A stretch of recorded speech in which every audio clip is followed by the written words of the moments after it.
Yang mulia Tuan Pengerusi Majlis kita pada pagi ini, yang dihormati Timbalan Pengarah Pusat Islam Dr. Wan, yang dihormati Al-Fadil Sahibus Samahah Dr. Muhammad Asri, Mufti Kerajaan Negeri Perlis, semua ahli kuasa seminar muslimin dan muslimat, Assalamualaikum warahmatullahi wabarakatuh. Alhamdulillah, syukur banyak-banyak kita kepada Allah Subhanahu wa taala kerana pada pagi ini dapat kita berkumpul di Dawan ini dalam majlis ke arah memahami As-Sunnah An-Nabawiyah. Iaitulah satu seminar, satu majlis ilmu yang dianjurkan bersempena dengan bulan Ca'na Al-Quran.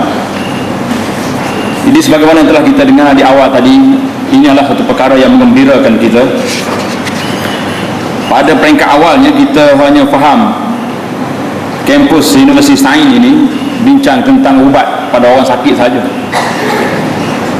tapi rupanya dua-dua ubat dia guna, ubat dengan jarumnya dan ubat dengan ilmu pengetahuan mengenai Al-Quran dan Sunnah Nabi Muhammad sallallahu alaihi wasallam. Ini adalah merupakan suatu usaha yang baik dan usaha yang insya-Allah diberkati oleh Allah Subhanahu wa taala kepada Pusat Islam di USM ini dan juga di induknya di Pulau Pinang. Jadi tajuk yang kita bentang pada pagi ini, yang kita bincang pada pagi ini, ialah disiplin ilmu as-sunnah, suatu pengenalan. Perbincangan kita ialah tentang satu asas mengenali apa yang disebut dalam hadis-hadis Nabi sallallahu alaihi wasallam. Bila kita baca hadis, kita hadis, kita akan bertemu dengan istilah-istilah yang diguna pakai, hadis sahih, hadis hasan, hadis mu'allaq, hadis mursal dan sebagainya. Jadi dalam masa yang sedikit yang ringkas ini, insya-Allah taala kita cuba memahaminya secara ringkas, walaupun secara sepintah lalu, tapi insya-Allah taala kita harap ianya akan beri manfaat kepada kita dan sekaligus membuka pengetahuan kita kepada ilmu yang berkaitan dengan disiplin ilmu as-sunnah ini.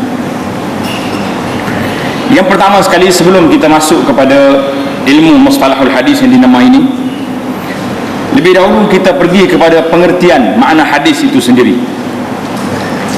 Kerana bila kita lihat makna sunnah, dia akan ada hubung kaitnya dengan hadis Nabi sallallahu alaihi wasallam. Sunnah dengan hadis, orang panggil sunnah ataupun panggil hadis.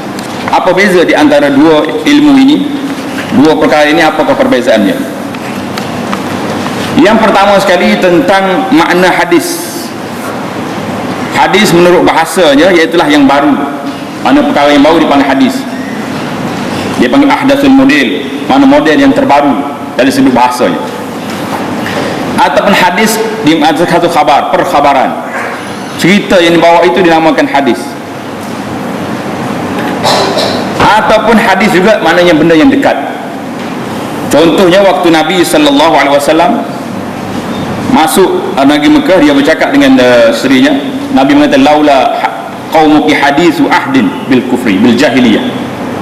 Kalau tidak kerana kaummu ni, anak-anak kamu di Mekah ini baru saja meninggal suasana jahiliyah, Nabi mengatakan aku akan pindah Kaabah ini mengikut apa yang dibuat oleh desain yang telah dibuat oleh Nabi Allah Ibrahim alaihissalam. Menurut istilah ahlul hadis, hadis ialah segala ucapan Nabi sallallahu alaihi wasallam, perbuatan dan keadaannya. Yang masuk dalam pengertian keadaannya segala yang diriwayatkan dalam buku sejarah, seperti hal keputeraan Nabi sallallahu alaihi wasallam, tempat kelahirannya dan segala yang bertalian dengan Nabi sallallahu alaihi wasallam. Pengertian ini samalah dengan pengertian as-sunnah menurut istilah golongan ahlul hadis. Tetapi pengertian ini berberlainan dengan pengertian ahli usulul fiqh. Sebab berlainan ini ialah kerana berlainan jurusan yang mereka lihat dan mereka tinjau. Mana al-hadis dia kumpul apa yang bersangkut paut dengan Nabi sallallahu alaihi wasallam, dan ulama-ulama usul dia akan kumpul hadis-hadis bagaimana nak menggali daripada hadis ini sebagai sumber kepada perundangan Islam.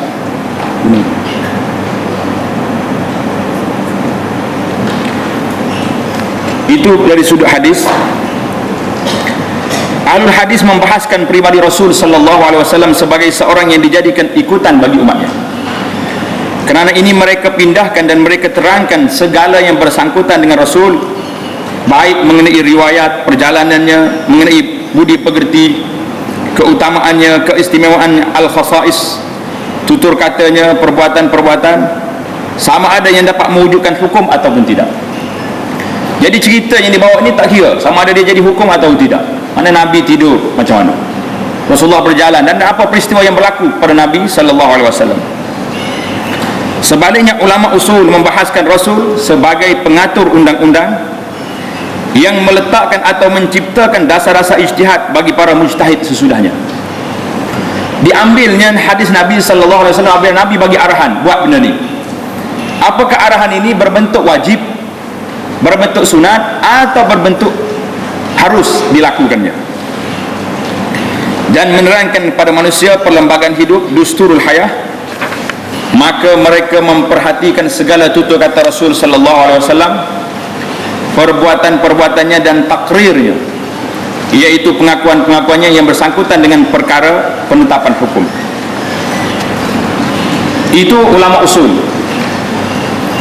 Berpindah kepada ta'rif yang dibahaskan oleh ulama-ulama fiqh, al-fuqaha membahaskan pribadi Rasulullah sallallahu alaihi wasallam sebagai seorang yang seluruh perbuatannya atau perkataannya atau menunjukkan kepada suatu hukum syarak.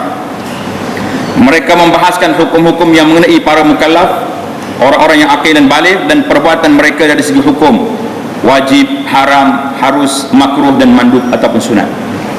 Maknanya tiga perbahasan ini, tiga kategori takhasus ilmu ini ada sedikit perbezaan.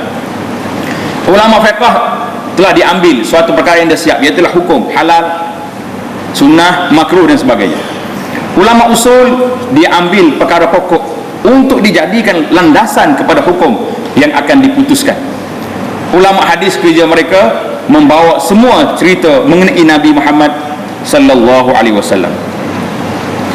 Itu dari sudut makna hadis yang dibahaskan oleh ulama. Kemudian kita masuk pula kepada pengertian sunnah. Apa beza di antara sunnah dengan hadis? Menurut bahasa Arab, sunnah ialah jalan yang dilalui, sama ada ia terpuji ataupun tidak. Juga merupakan suatu adat yang telah dibiasakan walaupun tidak baik. Ini panggil sunnah. Dalilnya iaitulah sabda Nabi sallallahu alaihi wasallam, kamu akan mengikut sunnah-sunnah, yakni perjalanan-perjalanan orang yang sebelum kamu sejengkal demi sejengkal. Mana hadis ini tidak menunjukkan bahawasanya kita ikut perjalanan orang ni baik, tidak. Tapi dari sudut bahasanya maknanya perjalanan yang dibuat. Dalam hadis lain Nabi sallallahu alaihi wasallam bersabda, man sanna fil islami sunnatan hasanah. Sesiapa yang menjalani suatu sunnah, menghidupkan suatu sunnah yang baik, suatu perkara yang baik, maka baginya pahala sunnah itu dan pahala yang mengerjakannya tanpa mengurangkan pahala orang mengerjakannya, dan sebaliknya, man sanna sunnatan sayyi'ah. Jelaslah bahawa menurut hadis tersebut perkataan sunnah itu diertikan dengan perjalanan, sama ada baik ataupun tidak baik, sebagaimana yang dimaksudkan oleh bahasa. Sunnah menurut istilah al-hadis ialah segala yang dipindahkan dari Nabi sallallahu alaihi wasallam yang merupakan perkataan, perbuatan maupun yang merupakan penetapan ataupun dipanggil takrir sebelum Nabi sallallahu alaihi wasallam dibangkitkan menjadi rasul maupun sesudahnya. Kebanyakan ahli hadis menetapkan bahawa pengertian yang demikian sama dengan pengertian hadis. Maknanya mengikut definisi alul hadis, sunnah dan hadis sama. Menurut pengertian ahli usul, ialah segala yang dipindahkan dari Nabi sallallahu alaihi wasallam, sama ada perkataannya dan perbuatannya maupun takrirnya yang bersangkutan dengan hukum, Inilah pengertian yang dimaksudkan oleh dalam sabda Nabi sallallahu alaihi wasallam, taraktu fikum amraini lan tadillu ma tamassaktum bihima, kitaballahi wa sunnata rasulih sallallahu alaihi wasallam. Mana jelas pada kita Nabi mengatakan, aku tinggal pada kamu dua perkara, kamu tidak akan sesat selagi kamu berpegang dengan kedua-duanya, iaitulah kitab Allah dan sunnah Nabi kita Muhammad sallallahu alaihi wasallam. Mana sunnah yang disebut di sini iaitulah yang bersangkutan dengan hukum yang akan dibahaskan oleh para ulama usul.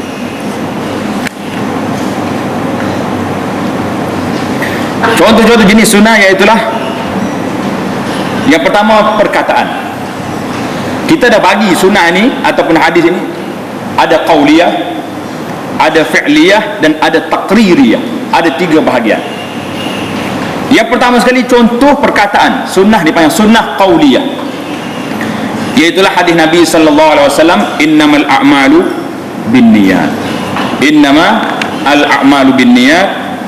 Setiap kerjaan amalan itu mestilah dimulakan dengan niat.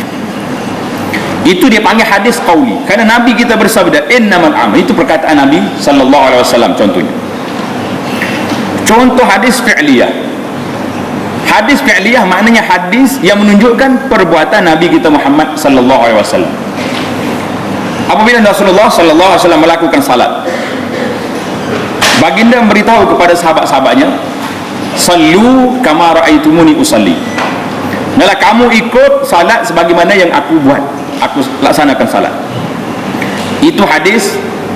Perbuatan salat itu dipanggil sunnah qauliyah. Jadi arahan yang dibuat kemudian itu menunjukkan kepada perbuatan yang dibuat. Apabila Rasulullah sallallahu alaihi wasallam melaksanakan haji, Nabi mengatakan, khuzu anni manasikakum. Ambillah pekerjaan haji kamu daripada perbuatan yang aku lakukan, daripada start daripada ihramnya, start daripada bermula pada ihram sampai kepada tawaf, sa'i, wukuf Arafah, melontar, khuzu anni manasikakum, kamu ambil. Dan banyak lagi contoh-contoh yang lain yang boleh kita akan dapati dalam hadis-hadis Nabi sallallahu alaihi wasallam. Contoh taqririyah. Apa makna sunnah taqririyah? Sunnah taqririyah iaitulah hadis perakuan. Rasulullah sallallahu alaihi wasallam bagi satu arahan kepada sahabat.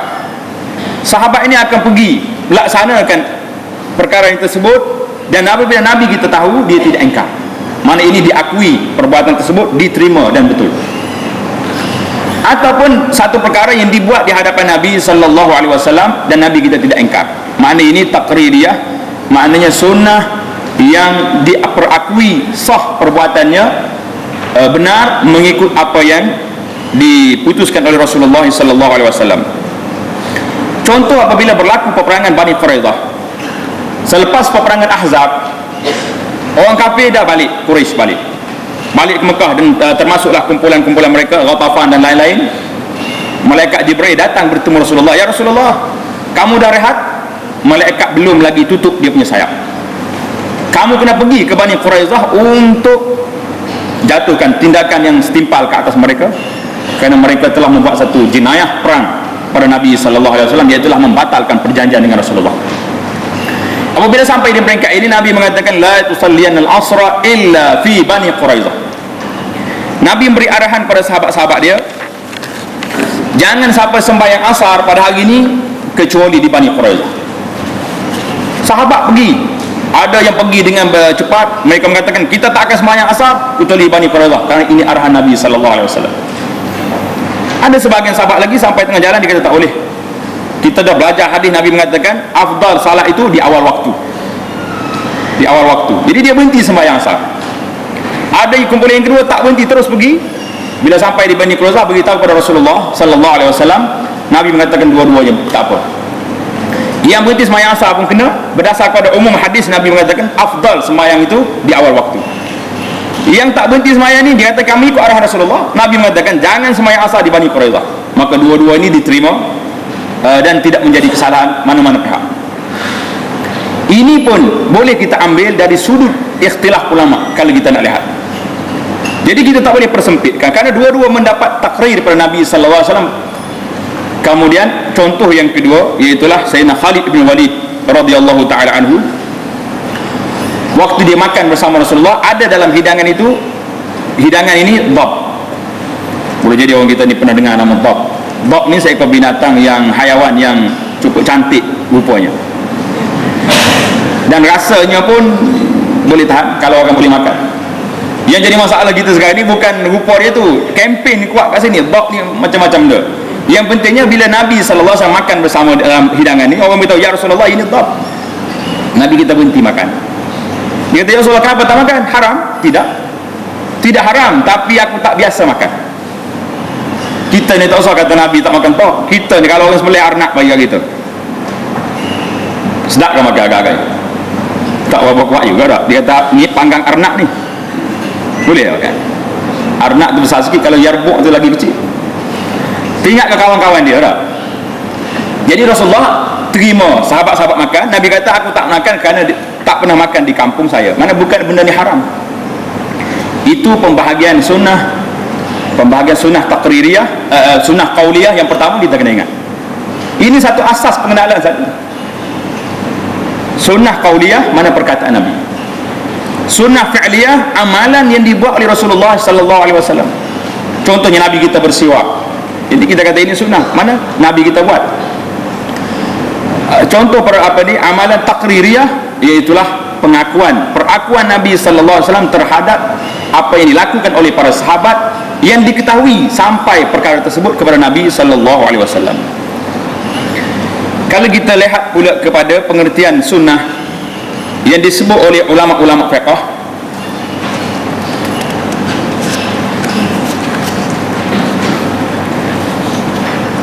suatu yang diterima dari Nabi sallallahu alaihi wasallam dengan tidak difardukan.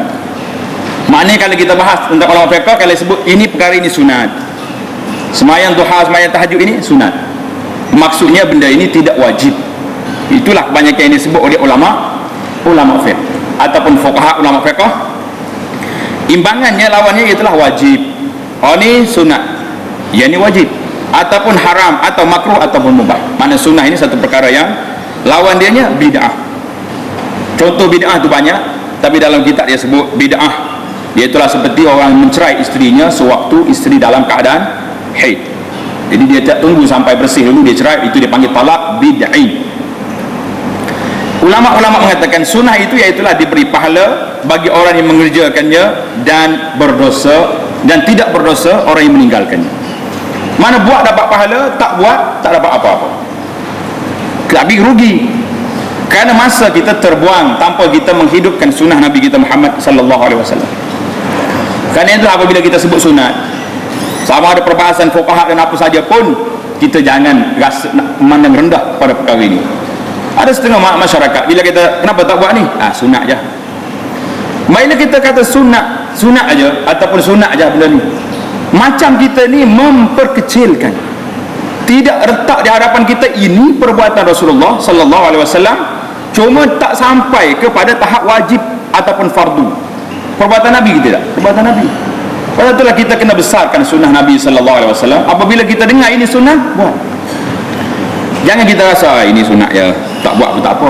Itulah setengah permainan cakapan sahabat-sahabat kita, orang kita ni. Bila kita tanya kenapa tak baca benda ni, sunnah je.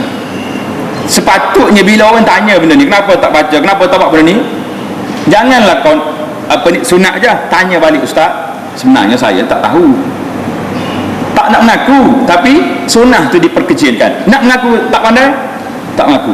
Ini persatu persoalan yang agak ketara dalam masyarakat. Bila kita sebut, itu saja yang disebut.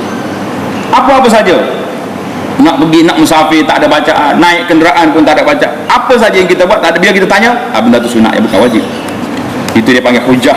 Bolehlah nak berhujah, tapi hujah yang tidak boleh diambil kira.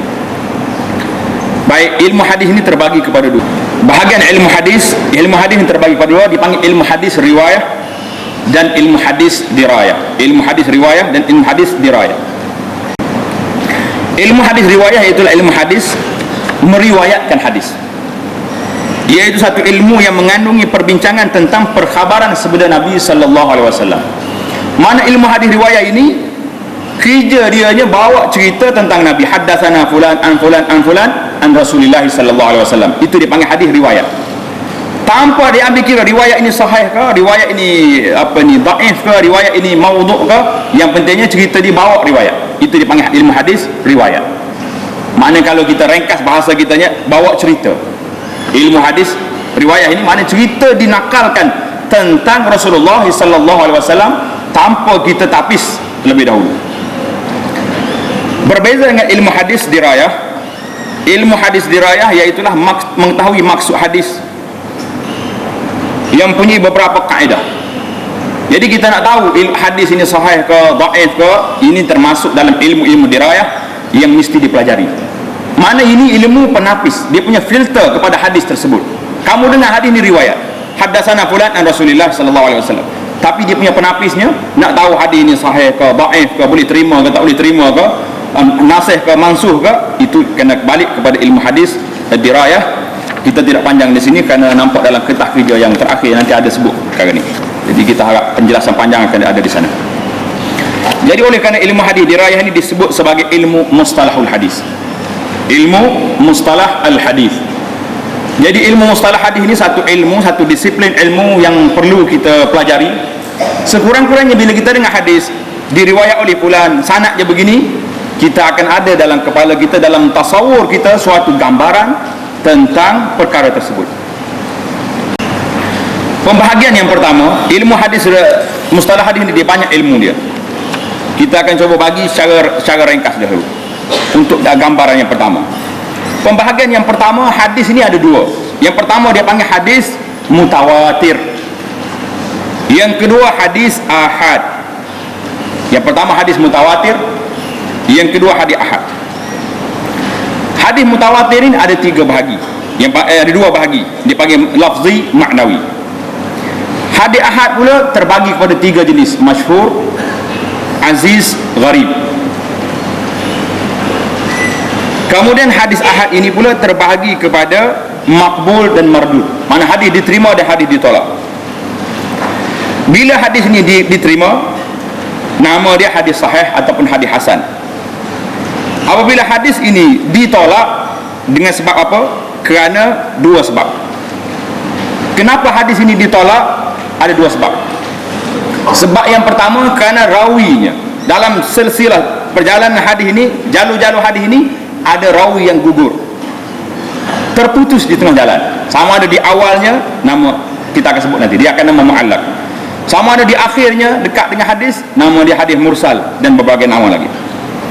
Sebab yang kedua, hadis ini ditolak kerana ada cacat celah kepada perawi, diri perawi itu sendiri. Sama ada perawi ini seorang pendusta, ataupun perawi ini seorang yang dituduh pendusta, ataupun perawi ini seorang yang lemah ingatannya, atau perawi ini seorang yang fasik, perawi yang duk bawa kepada benda-benda, mengajak manusia kepada benda-benda yang mungkar, benda bid'ah. Maka ini akan ada nama-nama tersebut yang akan kita cerita nanti. Yang terakhir sekali, iaitulah pembahagian hadis ini kepada akhir sanad dia pergi ke mana. Akhir, mana awal hadis itu, contohnya daripada Imam Bukhari, itu dipanggil awal sanad. Akhir sanad di mana? Sampai kepada yang pertama sekali dipanggil hadis kursi, mana sampai kepada Allah Azza wa Jalla. Yang kedua hadis marfu' sampai kepada Nabi sallallahu alaihi wasallam. Yang ketiga hadis mauquf sampai kepada sahabat. Yang keempat dipanggil hadis maqtu' sampai kepada orang yang di bawahnya. Itulah perbincangan kita harap insya-Allah taala dalam masa yang singkat ini, harapnya tuan-tuan dapat beri perhatian, kerana ini sebahagian masyarakat yang dah belajar, alhamdulillah. Yang tak belajar lagi, kita cuba belajar secara ringkasnya pada pagi ini insya-Allah. Yang pertama, hadis mutawatir. Hadis mutawatir iaitulah hadis yang diriwayatkan oleh ramai perawi. Ramai orang meriwayatkan hadis ini sampai kepada bilangan mutawatir. Mutawatir ini ramai, iaitu bilangan yang tidak mungkin pada pikiran kita bahawa mereka akan bermuafakat, berbuat dusta tentang perkhabaran itu. Berapa orang bawa cerita ni? Lebih, ramai. Maka ini dipanggil mutawatir. Dan dari mereka yang tersebut sampai pula perkhabaran kepada online yang dipercayai. Demikianlah pertalian penerimaan itu turun-temurun sampai ke akhirnya. Maka ini dipanggil hadis mutawatir. Hadis mutawatir, hadis yang diriwayat oleh orang ramai, yang kita akan lihat daripada syarat-syaratnya nanti. ia terbagi kepada dua. Hadis mutawatir pula terbagi kepada dua. Yang pertama mutawatir lafzi. Mutawatir lafzi, mana lafaz itu sendiri adalah mutawatir dari sudut ramai orang yang meriwayatkannya. Contohnya hadis Nabi sallallahu alaihi wasallam, man kadzaba alayya muta'ammidan falyatabawa maq'adahu minan nar. Man kadzaba alayya muta'ammidan falyatabawa maq'adahu minan nar. Maksudnya sesiapa yang berdusta ke atasku dengan sengaja, maka hendaklah ia menempatkan tempat duduknya dalam neraka. Ini yang kita takut. Apabila kita sebut hadis Nabi sallallahu alaihi wasallam, kita mesti berhati-hati dalam perkara ini, sahih atau tidak. Karena dibimbang kita masuk dalam amaran yang keras ini. Ini amaran keras. Nabi kata siapa dia yang berdusta ke atasku. Kita tahu dah hadis ini tidak sahih, ataupun memang hadis ini maudhu', tapi mempertahankan juga. Hari ini kita, contohnya pada ni masa yang terdekat ni, malam ni umpamanya, bahawa banyak cerita-cerita yang ditanya, bahawa banyak perkara-perkara yang akan dilakukan. Apakah ada sandaran betul daripada Nabi sallallahu alaihi wasallam ataupun tidak? Ini perkara yang mesti kita ambil kira. Jadi setengah orang ni dia tak pakai sanak dah, dia kata apa salah kita buat amal ibadat. Jadi kalau nak main hujah macam tu, tak payah ngaji hadis lah. Ada setengah juga masyarakat dia kata boleh jadi anta je tak terima hadis, tak jumpa hadis ni sana. Tok Syekh kita yang tulis kitab ni boleh jadi dia mimpi terus jumpa dengan Nabi sallallahu alaihi wasallam. Saya kata ini pun tak payah masuk universiti, tutup je lah. Tutup kitab-kitab mustalah hadis, kita tunggu mimpi dengan Nabi, selesai masalah. Jadi hadis man kadzaba alayya muta'ammidan ini kita perlu berhati-hati, kerana bimbang kita terjerumus ke dalam perkara ini. Itu hadis mutawatir, diriwayatkan oleh lebih daripada 70 orang sahabat. Hadis ni diriwayatkan, dilaporkan oleh lebih daripada 70 orang sahabat. Boleh jadi Allah Subhanahu wa taala hikmah yang maha besar letak hadis ni, dan hadis inilah yang dibawa oleh ulama-ulama mustalah apabila membincangkan tentang hadis mutawatir. Kenapa? Ini sekaligus contoh dan amaran. Contoh dan amaran. Contoh kepada orang yang nak buat contoh, dan amaran kepada orang yang tidak berhati-hati dalam menakalkan hadis Nabi sallallahu alaihi wasallam. Yang kedua mutawatir maknawi. Dia mutawatir tapi dari sudut maknanya, bukan lafaznya. Lafaznya berbeza-beza. Riwayat ini lain, riwayat ini, tapi dari sudut maknanya satu. Yang dibuat contoh di sini ialah hadis mutawatir maknawi, hadis mengangkat tangan ketika berdoa. Hadis mengangkat tangan kita berdoa ini, kata di ulama, seorang ulama nama Al-Imam As-Suyuti rahimahullah ta'ala, dia tulis dalam kitabnya, nama dia Fadlul Wi'a. Fadlul Wi'a fi raf'al yadaini fi du'a. Sebuah kitab yang dikumpul hadis-hadis yang diriwayatkan tentang mengangkat tangan ketika berdoa. Lebih kurang ada 100 hadis. Hadis menyapu di atas dua khuf.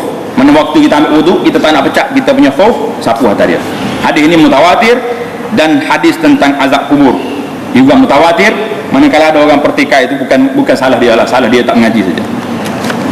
Jadi kita tak boleh kira orang-orang yang tidak masuk disiplin ilmu hadis apabila bercakap tentang al-hadis. Pada itulah ulama mengatakan, man dakhala fi ghairi takhassusi ata bil ajaib. Siapa dia masuk bercakap dalam bidang yang bukan bidang dia, dia akan bawa perkara yang ajaib. Kita yang tak mengajar ilmu kedoktoran ni, pergi nak sebut nama-nama ubat, Panado kenal lah, yang lain-lain pada tu kan sebut juga. Orang perubatan akan senyum lah, dia kata mari mana pula dia ni, balik cari akar kayu lebih selamat dah. Itu dia panggil cerita. Orang yang bukan dalam bidang dia apabila bercakap tentang hal lain, dia akan bawa perkara yang pelik, yang diketawakan oleh orang.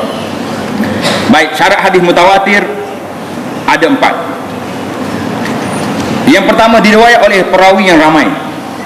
Mengikut dalam kitab kita Taisir Mustalah, dia kata yang pendapat yang ramainya bagi ulama mustalah iaitulah 10 orang ke atas. Nak 10 orang ke atas bolehlah dimasuk dalam kategori mutawatir.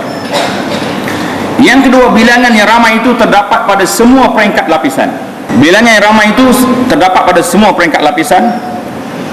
Yang ketiga, mustahil dengan bilangan perawi yang ramai itu berdusta, itu mustahil. Yang keempat, sandaran khabar ala al-hissi.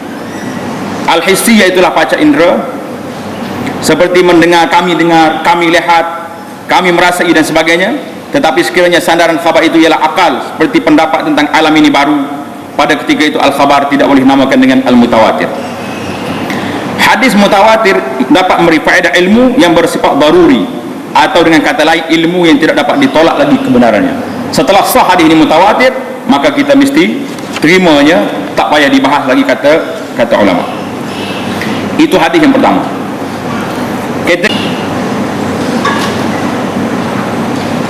Hadis ahad iaitulah hadis yang tidak mencapai syarat mutawatir. Bilangannya ramai tapi tak sampai kepada tahap mutawatir. Mungkin di dalamnya terdapat cacat pada salah satu syarat mutawatirnya. Hadis ahad ini memberi faedah yang bersifat zan, mana lebih kebenaran dan lebih kuat daripada tidak benar, dan ada kalanya dapat memberi ilmu yang bersifat nazari apabila ia disokong dengan bukti yang menunjukkan kepadanya. Masalah beramal dengan hadis ahad, kata ulama muta'ayyin qat'an, mana mesti beramal dengan dia. Kanilah Ibnu Hazm dalam kitab dia kata khabarul wahid. Khabarul wahid ini yang diambil daripada rawi yang adil dan cukup syarat sahihnya sehingga pada Rasulullah sallallahu alaihi wasallam yujibul ilm wal amal ma'an, memberi ilmu dan wajib beramal sekali. Wa bihadza naqul, kata inilah pendapat yang kita pegangi, kata Ibnu Hazm rahimahullah. Pembahagian hadis ahad. Hadis ahad ini berapa bahagi dia ada? Dia ada yang masyhur, dia ada 3 pembahagian.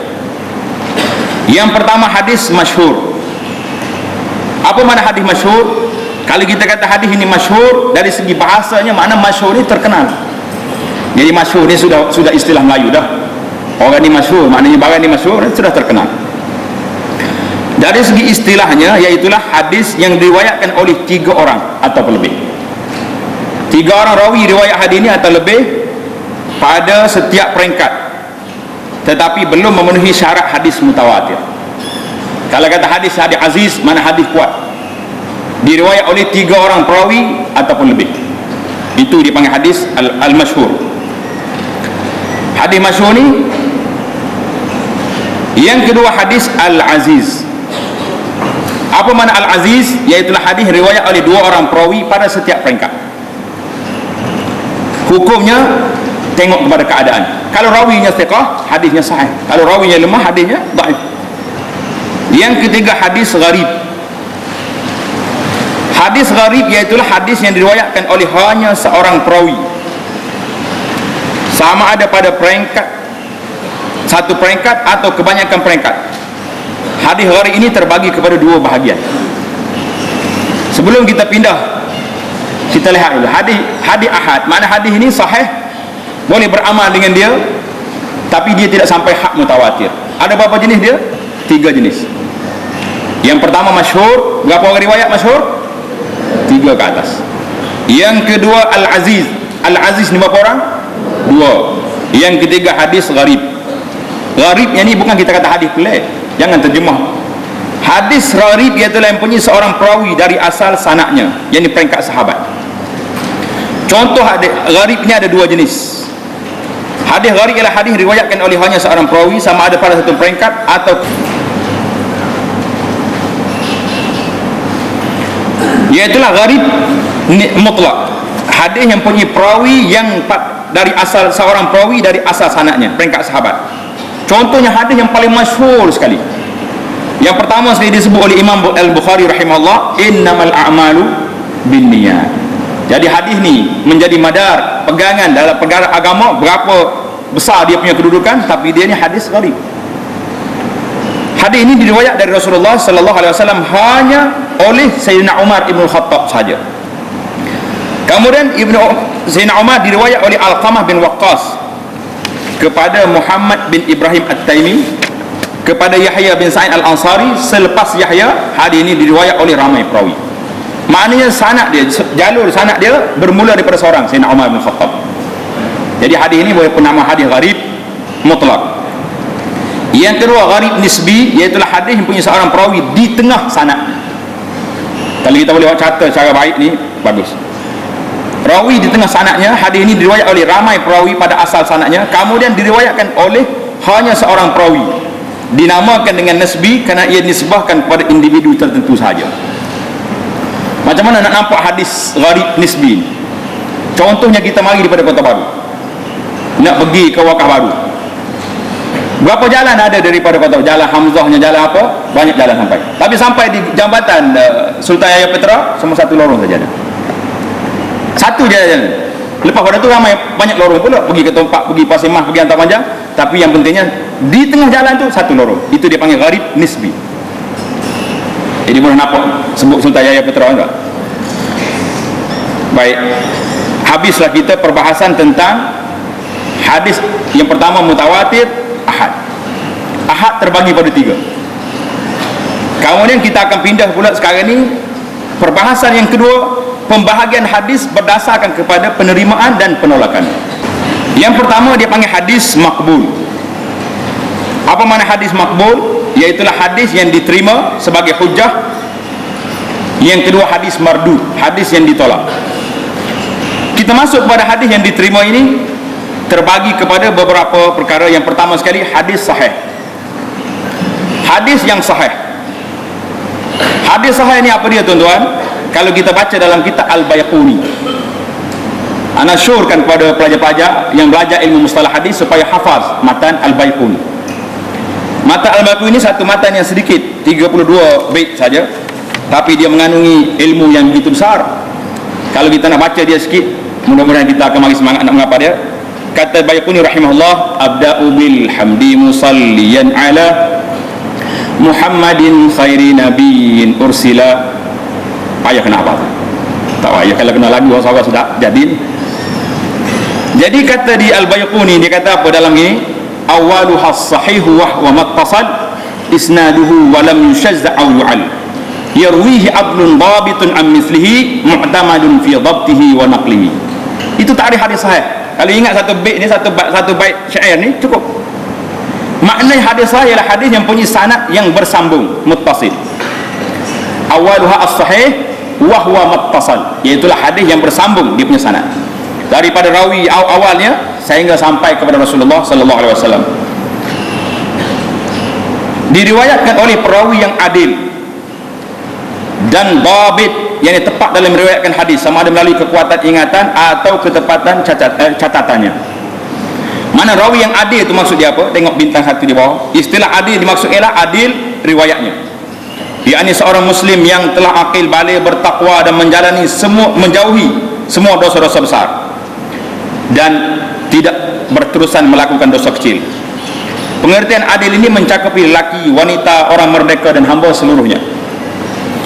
Itu syarat yang seterusnya. Dan dhabit, mana dhabit ni kuat ingatannya, sama ada melalui hafalan otak dia ataupun dhabit dia panggil dhabit kitab, mana tulisan yang dia buat daripada guru dia. Biasanya orang hafal ni dua, sama ada dia hafal dengan melalui pemikiran dia, ingatan dia, ataupun dia hafal melalui buku dia. Dia tulis apa yang disebut oleh guru dia, kemudian dia baca balik dengan guru dan dia simpan apa yang dia belajar. Itu dia panggil dhabtu kitab. Maknanya ingatan melalui catatan. Dan terselamat daripada syadz. Apa dia syadz? Syadz iaitulah syarat terpihak daripada syadz.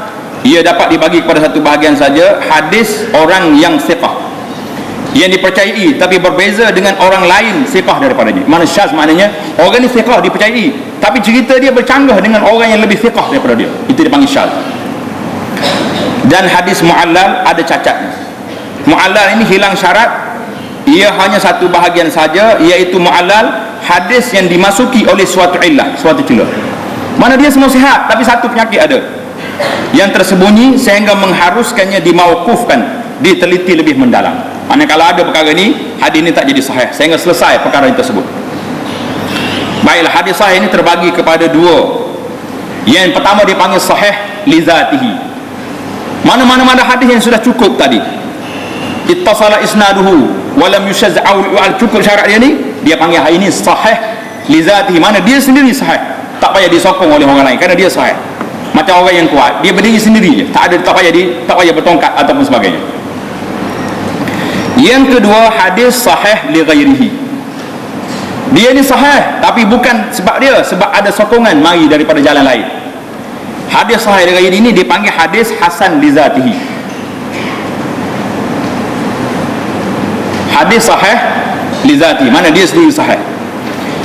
Mai darjah yang kedua hadis sahih, tapi bukan sahih karena dia sahih, tapi karena ada sokongan daripada lain. Itu dia panggil sahih li zatihi, tapi dia ni hasan li zatihi. Kau nampak akak kepala sekian ini. Baik, kita masuk pada yang ketiga, iaitu hadis hasan. Hadis hasan ni sama syarat dia dengan hadis sahih. Kata dia baikun wal hasanul ma'rufu turqan wa ghadat rijaluhu la qas sahih ishtaharat. Hadis hasan ini hadis ma'ruf, jalan dia sama dengan hadis sahih, lakin rijaluhu la qas sahih ishtaharat, tapi rawi dianya bukan sehebat rawi yang ada pada hadis sahih. Jadi berbeza sedikit, maka dia lari bawah. Mana hadis hasan apabila dikumpul dengan sanad yang lain, dengan mutaba'ah, dengan syawahid, dia akan naik kepada hadis sahih li zatihi. Mai pada kita berpindah yang ketiga, iaitu hadis hasan. Yang ke hasan pula terbagi pada dua, iaitu hasan li zatihi, yang kedua hasan li ghairihi. Hasan li ghairihi mana kalau ada hadis-hadis dhaif yang lain yang lemah, pada sendirinya lemah, tapi setelah dikumpul dengan sanad-sanad yang lain, dia boleh naik taraf kepada hasan li ghairihi dan dia boleh diterima. Mana hadis sahih ini sekejap saja kita masuk, iaitulah duduk di hadis sahih. Berapa jenis? Hadis yang diterima 4 jenis. Sahih li zatihi, sahih li ghairihi, hasan li zatihi, dan hasan li ghairihi. Sekarang ini kita masuk kepada hadis yang maudhu', yang mardud, yang ditolak. Hadis yang ditolak ni kerana manakala hadis mardud yang tidak diterima untuk dijadikan hujah ialah hadis dhaif. Ia mungkin disebabkan oleh yang pertama sekali, hilang syarat sanad bersambung. Dia panggil mardud dengan sebab gugurnya perawi daripada sanad. Mana dalam sanad dia ni ada rawi yang gugur, jatuh tengah jalan. Macam mana jatuh? Kita akan tengok nanti insya-Allah. Yang kedua, hilang syarat adil pada setengah riwayatnya. Jadi hadis ini ditolak dengan sebab kecaman yang dikenakan kepada perawinya. Rawinya dituduh dengan tuduhan-tuduhan oleh ulama al-jarh wa ta'dil. Jangan kita yang tuduh. Kalau kita dituduh boleh sama di mahkamah aja. Mai dituduh oleh ulama-ulama hadis yang amanah, yang adil dalam penilaian mereka kepada rawi tersebut. Kita masuk kepada hadis yang pertama, iaitulah hadis dhaif dengan sebab gugur rawi di tengah jalan.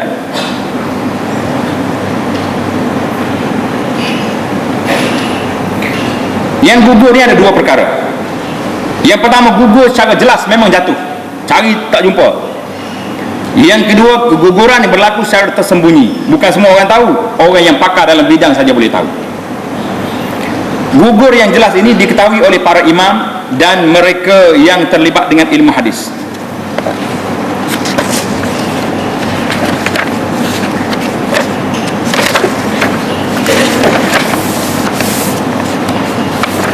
Gugur yang pertama, gugur secara jelas. Bentuk gugur ini dapat dikesan berdasarkan kepada seorang perawi itu tidak bertemu dengan gurunya. Maknanya rawi ini mati tahun kita tak tahun 200, gurunya mati awal lagi, memang dia tak bertemu tu. Ataupun dilahirkan tahun 200, gurunya mati tahun 1180 contohnya. Ataupun sama ada dia tidak sezaman dengannya atau sezaman tapi tidak sempat bertemu dengannya dan tidak mempunyai ijazah. Oleh itu pengkaji sanad hadis perlu mengetahui sejarah perawi-perawi kerana dia mengandungi keterangan tentang tarikh lahir dan wafat, zaman pengajian, pengembaraan mereka dan sebagainya. Mana orang ni tak pernah keluar negeri, tapi tiba-tiba dia riwayat sama dengan syekh yang duduk di akhir dunia zaman dulu. Bukan zaman kita sekarang ni, boleh jadi dah dekat dunia, nama global. Dekat rumah kita pun sekarang ni dah ada universiti belajar di sini, tak guru di Madinah. Tidak menjadi masalah dah, mungkin. Baik. Ulama hadis telah memperkenalkan 4 nama bagi hadis yang mengalami gugur jelas berdasarkan kepada 4 bilangan perawi. Yang pertama dia panggil hadis mu'allaq. Hadis mu'allaq. Apa dia hadis mu'allaq ini? Hadis yang jatuh seorang perawi atau lebih di awal sanadnya. Contohnya hadis ini riwayat oleh Imam Abu Daud. Tapi kita tak kata hadatsani Abu Daud daripada fulan, terus kita kata qala Abu Hurairah qala Rasulullah sallallahu alaihi wasallam. Itu dia panggil hadis mu'allaq. Mana gugur di awal sana, sama ada seorang dua orang. Itu hadis mu'allaq. Apa mana hadis mu'allaq? Hadis yang gugur, rawi dia gugur di mana? Di awal sanad dia. Daripada kitab hadis Al-Baihaqi contohnya. Terus kita kata rawahul Baihaqi daripada Nabi sallallahu alaihi wasallam, daripada sahabat Abu Hurairah radhiyallahu taala anhu dan lain-lain. Kenapa hadis ini dhaif? Kerana kita tak tahu siapa yang gugur. Orang sahih ke, orang tu kuat ke, atau orang lemah. Yang kedua dia panggil hadis mu'dal, iaitulah jatuh seorang perawi. Yang kedua hadis mursal. Apa dia hadis mursal? Hadis ini diriwayatkan oleh tabi'in terus kepada Nabi sallallahu alaihi wasallam tanpa menyebut nama sahabat. Qala Sa'id, qala Rasulullah sallallahu alaihi wasallam. Mana Sa'id tak jumpa dengan Nabi, dia tabi'in, tapi sahabat gugur. Jadi kita boleh nampak itu. Mursal gugur di akhir sanad. Mu'allaq gugur di awal sanad. Hadis mu'dal jatuh seorang rawi atau lebih daripada sanadnya secara berturut-turut. Memang hilang tengah jalan, dua hilang ataupun tiga terus ada, itu dipanggil mu'dal. Hadis munqati' ya jatuh seorang rawi atau lebih daripada sanadnya tidak berturut-turut. Maknanya yang kedua jatuh, yang ketiga ada, yang keempat ada pula. Itu dipanggil gugur secara jelas. Di awal mu'allaq, di akhir kena kata ni, biar ingat istilah ni. Kalau gugur di awal sanad, nama apa dia? Mu'allaq. Gugur di akhir sanad, nama dia mursal. Gugur di tengah bertali, bersama dua-dua jatuh, apa dia panggil? Mu'dal. Gugur tidak tidak beratur, 1, 3, 7 jatuh, itu dia panggil munqati'. Boleh ingat ada istilah ni. Hadis mu'allaq sendiri pun dalam Bukhari ada, tapi bahasanya panjang, mungkin dibuat satu seminar lain tentang memahami istilah pula. Ini nak memahami disiplin yang pertama sepitah lalu. Kita masuk pada yang kedua, gugur yang tersembunyi. Gugur yang tersembunyi di bahagian ini diketahui oleh para imam yang mahir dan mengetahui jalan-jalan hadis dan kecacatan sanad. Ia mempunyai dua nama, iaitulah dipanggil hadis mudallas. Apa makna mudallas? Mudallas ini yang disembunyikan dan tidak dinyatakan. Benda sembunyi tak nyata. Tadlis ni ada dua, sembunyi ni ada dua cara. Yang pertama dia panggil tadlis isnad. Yang kedua tadlis syuyukh. Macam mana tu?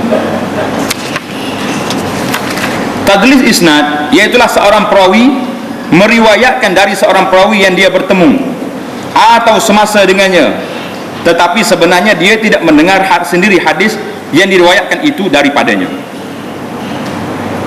Apa makna tadlis isnad? Meriwayatkan seorang perawi yang dia bertemu atau semasa, tapi dia tidak, benda yang tidak dia dengar, dia tak dengar. Dia berjumpa tapi dia tak dengar, sedangkan dia menyatakan seolah-olah dia mendengar hadis itu daripada perawi tersebut. Contohnya kita hari ni, kita duduk kat sini, Dr. Asri duduk di Perlis, kita kata Asri, kita memang semasa dengan dia, satu zaman, tapi kita tak dengar yang dia kata tu. Kita dengar orang lain bagi tahu kepada kita, kawan dia bagi tahu. Tapi oleh kerana nak standard, tak nak kata kawan yang bagi tahu, seolah-olah kita bertemu dengan Dr. Asri. Ataupun kita kata Dr. Joe bagi tahu kepada saya, tak jumpa begitu, yang bagi tahu kepada kita istiusaha dia. Itu dia panggil, sudah panggil tadlis. Tadlis isnad. Maknanya nak suruh barang yang dicerita ni orang percaya, gugurkan nama orang yang diberitahu di tengah jalan. Itu dia panggil tadlis isnad. Yang kedua tadlis asyuyukh. Apa makna tadlis syuyukh? Sembunyi syekh dia. Suatu hadis yang di dalam sanadnya terdapat perawi yang menyebut seorang syekh yang didengar daripada hadis itu dengan suatu sifat yang tidak masyhur, seperti menyebut nama atau gelaran atau nisbah atau negeri atau kabilah, dengan tujuan supaya syekh itu tidak dikenali. Kita kata, macam mana kamu tak nak buat benda ni? Saya ambil cerita ini daripada guru saya. Siapa dia guru dia? Dia ni belajar jauh, contohnya belajar di Malaysia, belajar di negeri Arab, belajar. Boleh jadi guru yang dia sebut ini orang mari pada Arab. Oh, hebat guru kamu, jadi kita kena buat. Setelah kita cek, cerita yang dia bawa ni bukan mari pada Arab, Pak Mak duk gadis taksi tepi jalan tu, ya dia percaya dengan Pak Mak tu. Mana mengatik tengah malam ni tutup lampu capur ramai-ramai ni ada fadilatnya. Rupanya Pak Mak ni yang dia buat. Dia sembunyi nama Pak Mak ni kerana takut. Kalau dengar Datuk ni, siapa pun tak nak percaya. Maka atas alasan ini dia sembunyikan guru dia, dipanggil tadlis asyuh, sembunyi tok syekh kerana takut orang kena dia punya pak syekh dia. Yang kedua dia panggil mursal al-khafi. Apa dia? Putus yang tidak dinyata atau tersembunyi. Mursal yang pertama tadi jelas siapa yang gugur? Sahabat. Yang ni tak nampak siapa yang itu. Iaitulah hadis yang riwayat oleh seorang perawi dari seorang syekh yang semasa dengannya, tapi dia belum pernah bertemu dengannya, dengan lafaz seolah-olah dia bertemu dengannya.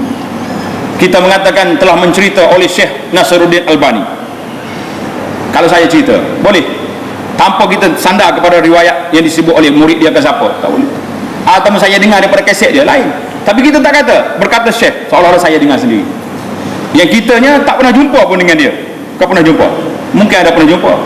Anda pernah jumpa sekali di Madinah. Manakala anda cerita Syekh, cerita banyak pada kita, tu tak percaya. Datuk ni tak jumpa pun kita Syekh, duk cerita saja. Itu dia panggil mursal al-khafi.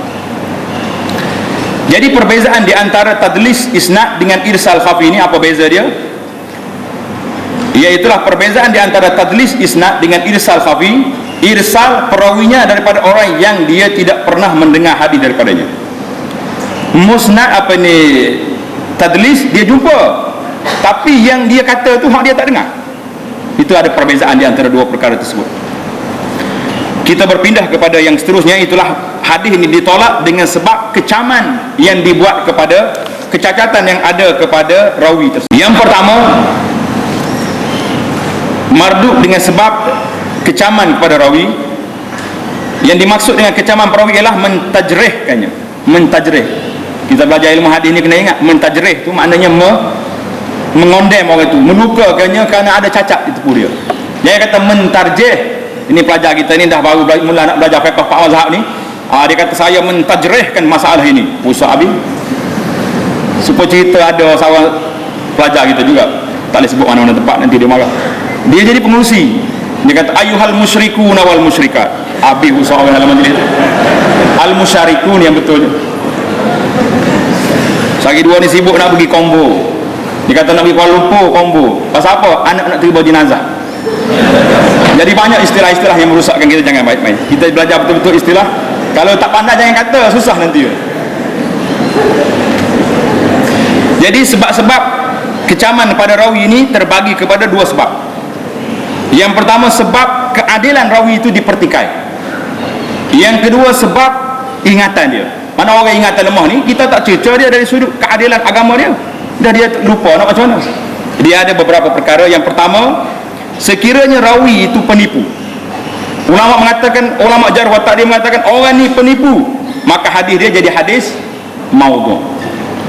Jadi kalau kata hadis ni hadis maudhu' ni, hadis cita-cita apalah, baca Yasin 3 kali ke apa ke, tak ada sanad yang sahih. Jadi kita macam nak kata.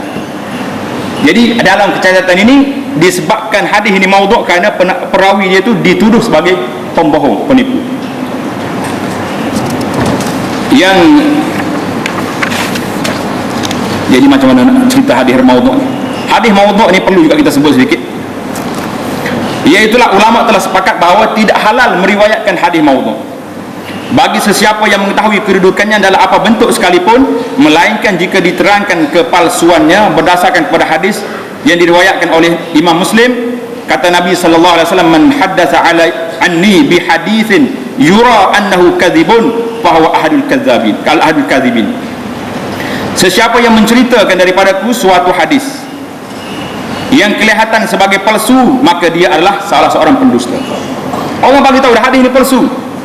Masuk bulan Ramadan nanti banyak cerita. Sembahyang tarawih malam yang pertama dapat ni, yang kedua dapat ni, orang tahu ini hadis palsu. Palsu lah. Yang penting kita nak galak orang sembahyang tarawih. Boleh kata macam tu. Galak dengan benda lain lah. Kalau dia tak nak mari juga dengan kelebihan pahala sembahyang ni, buat kuih sedap-sedap, pergilah dia.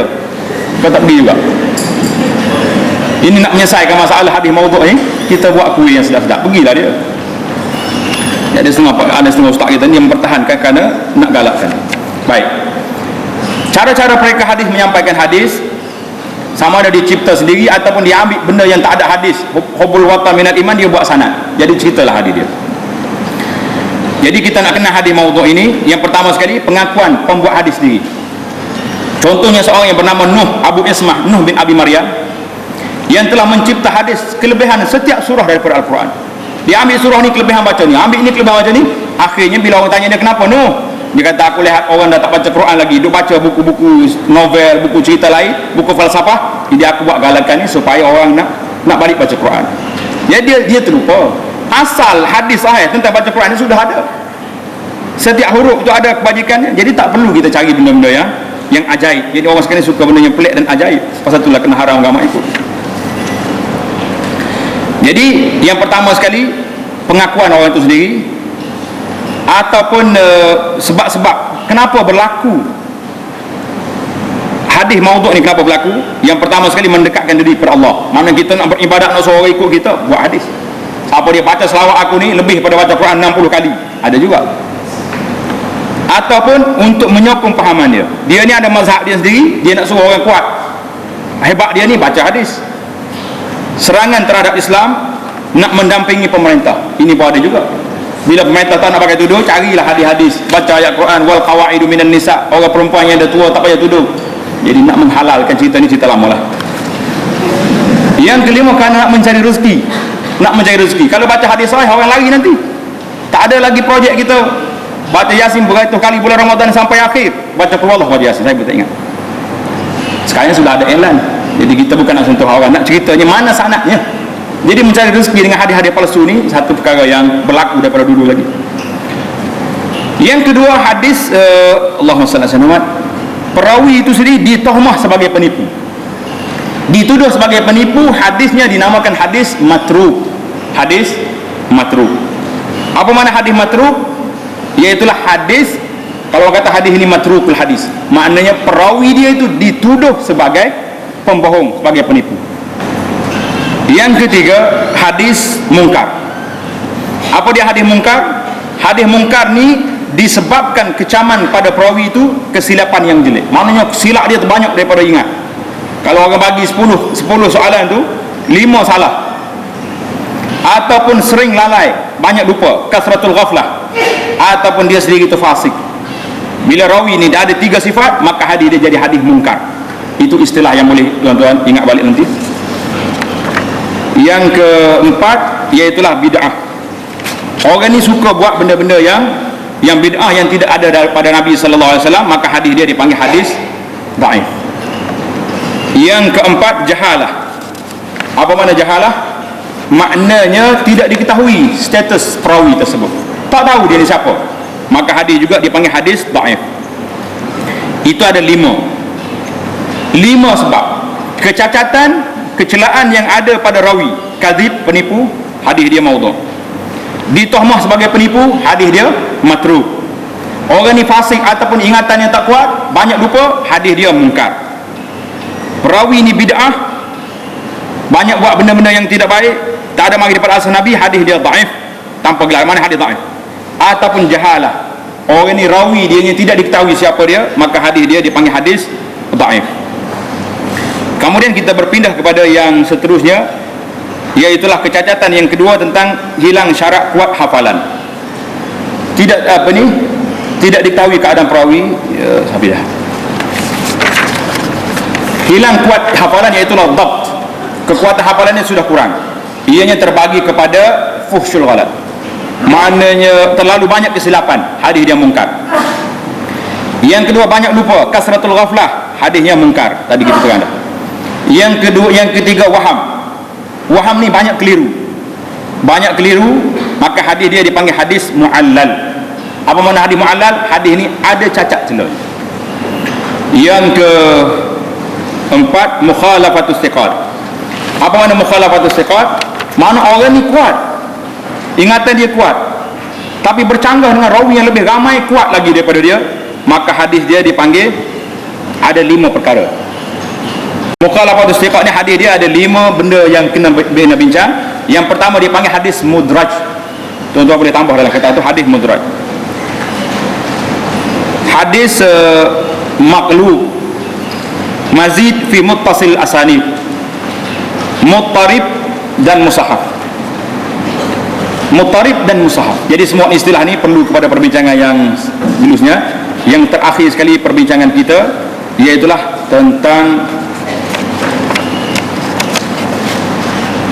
pembahagian hadis mengikut nisbah kepada akhir sanad dia. Kita dah mula daripada awal sanad dan akhir sanad dia pergi ke mana. Yang pertama sekali hadis Al-Qudsi. Yang pertama hadis Qudsi, iaitulah hadis ini disebah kepada perkataan Al-Quds, iaitu yang Maha Suci, disebah kepada Allah Subhanahu Wa Taala. Contohnya hadis Nabi kita larang melakukan zaliman, itu dipanggil sabda Rasulullah sallallahu alaihi wasallam daripada Allah Azza wa Jalla.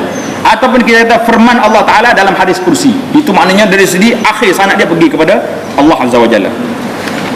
Yang kedua dipanggil hadis marfu'. Apa dia hadis marfu'? Yang disandarkan kepada Rasulullah. Manakala kita hadis ini marfu', rafa'ahu sahabi ila Rasulillah, itu dipanggil hadis marfu', mana hadis ini sampai kepada Nabi sallallahu alaihi wasallam. Yang ketiga hadis mauquf, iaitulah hadis yang disandarkan kepada sahabat. Hadis ini mauquf, maknanya ini kata-kata sahabat, kata Sayyidina Abu Bakar, Umar, Ali radhiyallahu taala anhum jami'. Yang keempat hadis maqtu', yang disandarkan kepada para tabi'in atau mereka yang selepasnya dari perkataan dan perbuatan. Jadi itulah secara ringkasnya pengenalan kepada disiplin ilmu as-sunnah yang dapat kita sebut pada pagi yang mulia ini, insya-Allah taala. Semoga ianya dapat membuka minda ataupun memberi satu pengetahuan umum kepada ilmu yang mulia ini, dan apabila kita baca hadis kita dapat faham apa makna hadis ini, apa makna hadis mu'allal, apa sebab hadis ini jadi dhaif, kenapa dia jadi mungkar, kenapa jadi hadis maudhu', kerana rawinya berada dalam keadaan sedemikian itu. Jadi apa yang baik itu daripada Allah. Aqulu qawli hadza wa astaghfirullah li wa lakum wa liwalidayya wa liwalidikum. Sallal ilahu wa man yahuffu bi'arshihi wat tayyibun 'ala al-mubarak ahmada wa 'ala alihi wa sahbihi ajma'in. Wassalamu alaikum warahmatullahi wabarakatuh.